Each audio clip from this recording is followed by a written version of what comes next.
अभी मजा आएगा ना भिड़ो। बोतल में पानी ला कहाँ जाता रहा? चलो ताश खेला जाता नहीं। हमारे बाबू खेत में कुदार चलावता रहे, उनके के पानी पिए खतरे देवे।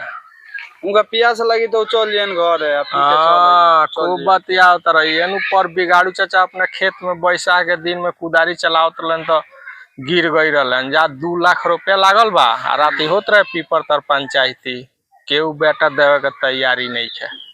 तो ना खेल बता ना हम जाता नहीं।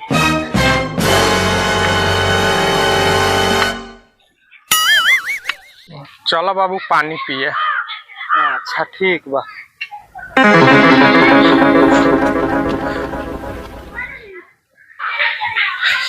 बैठ।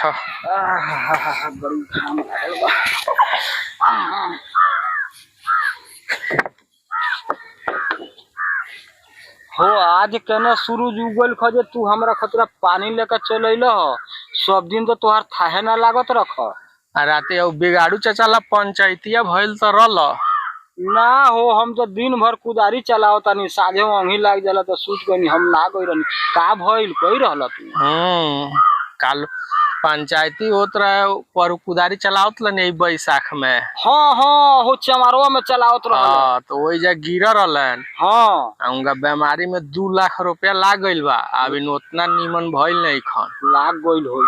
उनका 4 गो बेटा बड़ा सन। हाँ। कौनो पैसा लगावे के तैयारी नहीं खसन।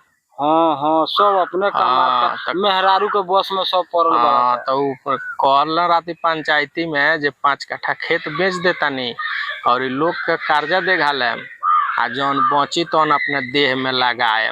तो वही से कहनी जे हम पानी लिया के अपने बाबू के दे आई खेत में। हाँ। ना तो कहीं इहो पिया से गिर जास तो। अच्छा तू सोचल है जे हमरो 2 कट्ठा बिका जाई कि ना? समझ गई हम तोहरा हमारा देहिया के चिंता नहीं है, तोहरा अपना खेतवा के लालच धइले बा।